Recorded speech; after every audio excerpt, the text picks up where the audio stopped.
been like 5 months, so I decided to do a top five. Let's go ahead and get started.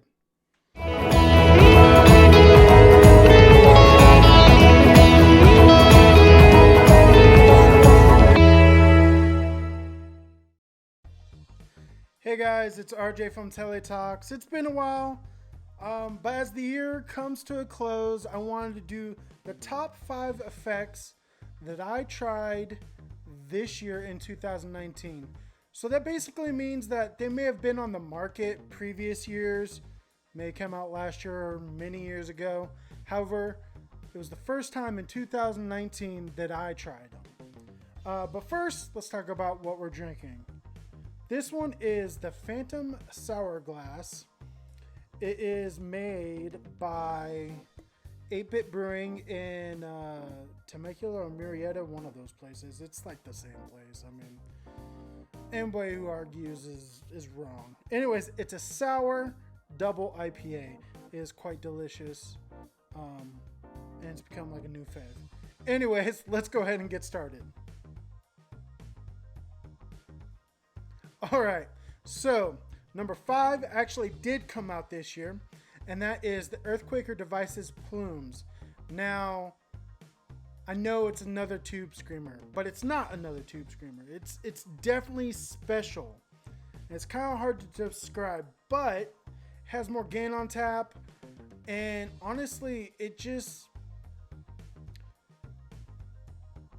has more bark to it. Like it's definitely more in your face and not as like rounded, in my opinion, as a Tube Screamer, which could be a bad thing for you, but for me, I think it's awesome. It's literally the best thing ever when I plug into my little Marshall Class 5 Edge of Breakup, then kick that on. I'm in just a awesome rock and roll rhythm tone, like just nothing more punk rock.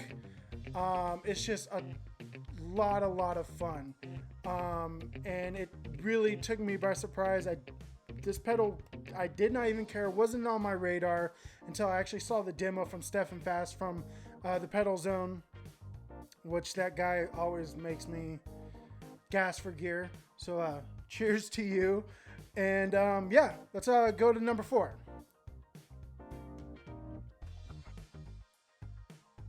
All right, so number 4 did come out. I don't know what year it came out, but it was during that resurgence of this brand, which is, I'll just get it out of the way, it's DOD, and it is the Rubberneck Delay. Now, this delay really is probably one of my favorite delays I've ever tried. But not because it's like a great, I mean, it's a great delay. Don't get me wrong. But one feature that I absolutely love, and it reminds me of old, like, you know, actual like tape units and stuff, is the gain knob on it.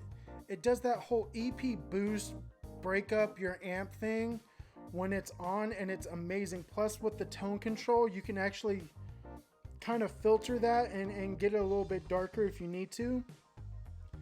But I mean, this thing is just jam-packed with so many awesome features. I mean, it really is. 1, it's like I said, it's got that EP boost. 2, the Rubberneck feature where it does that crazy like ramp up and delay and then ramp down is pretty awesome. And it's got tap tempo, it's got an expression. I mean, it's full blown, full featured.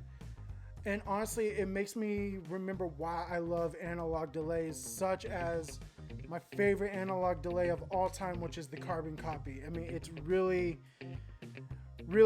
I really wanted a Carbon Copy Deluxe, but I got the Rubberneck DOD on trade, and I couldn't have been happier, and it totally squashed that gas for the Carbon Copy Deluxe. So because of that, because of just the gain, like it literally could be my all-in-one pedal, just go straight into my amp, Edge of Breakup, kick it on.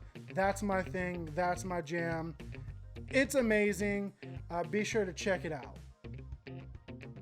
Alrighty, number 3. Now, number 3 for me is actually made by a friend. And a fellow co-host of mine on a podcast I'm on called Just Surprise Me, where we talk basically pop culture and other things like that. His name is Joseph O'Rourke, and he has a little company called Like My Pedals, where he does awesome little circuits with custom artwork. I truly love this pedal. So just a little backstory. One of my favorite amp in a box pedals of all time is the MI Audio Crunchbox. The original one, like version 2 or whatever, just the 3 knob, had the presence control on the inside kind of thing. Love that pedal. It just sounds amazing. It's better than any other Marshall in a box that I've personally tried, and I've tried quite a few of them. Anyways, sold it, regretted it, but my buddy has a pedal that's kind of based off by that, and it's inspired by that. He calls it the Marshall Law. Now, like I said, it's like the MI, it's based off the MI Audio Crunchbox, and I'm stuttering a lot. Cheers. Anyways, so good.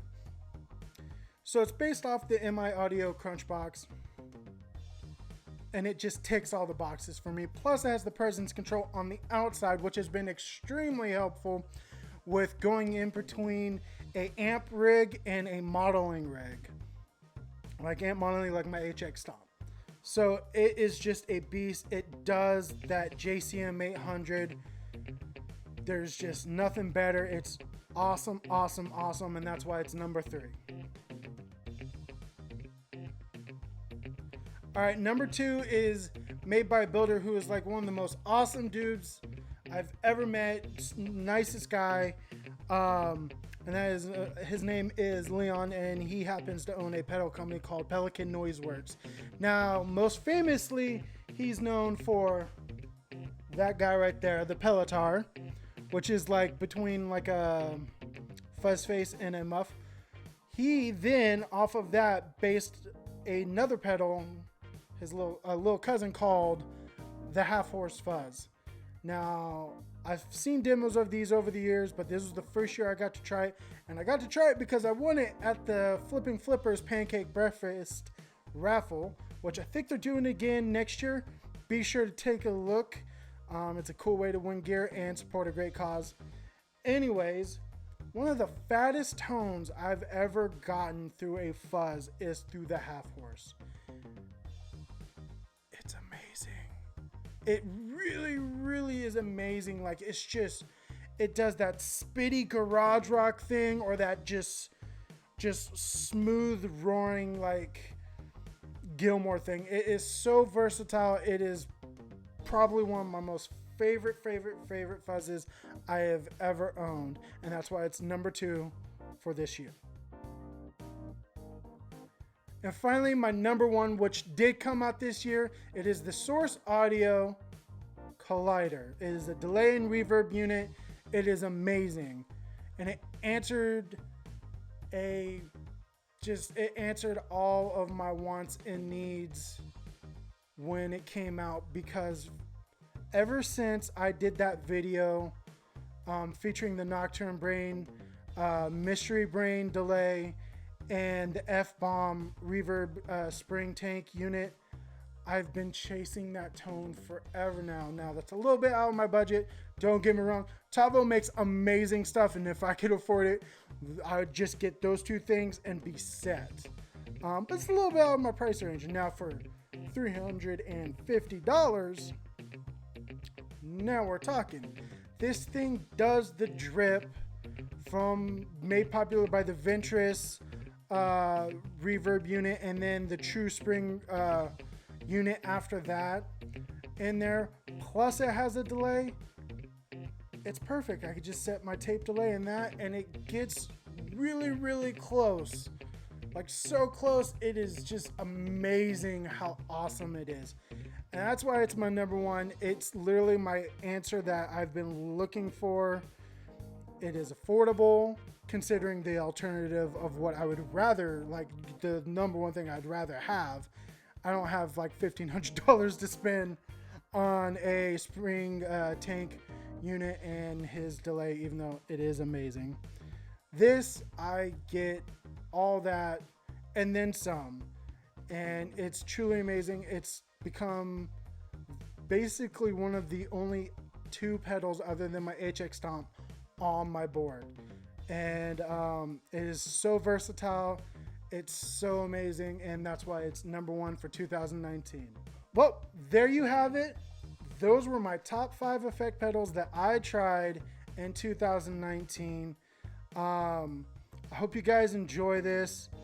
And thank you so much for all the new subscribers I have since I've been gone. We actually kind of grew in my absence, which has been awesome. I do appreciate it.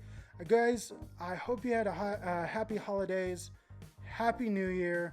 There's going to be some really cool stuff, including going to NAMM 2020 and all that fun stuff. So thank you so much for watching. Be sure to subscribe. Check us out on Instagram, and you know, we post there a lot. I post there a lot more frequent, so be sure to check out there. Just cool pictures of tellies and other stuff like that.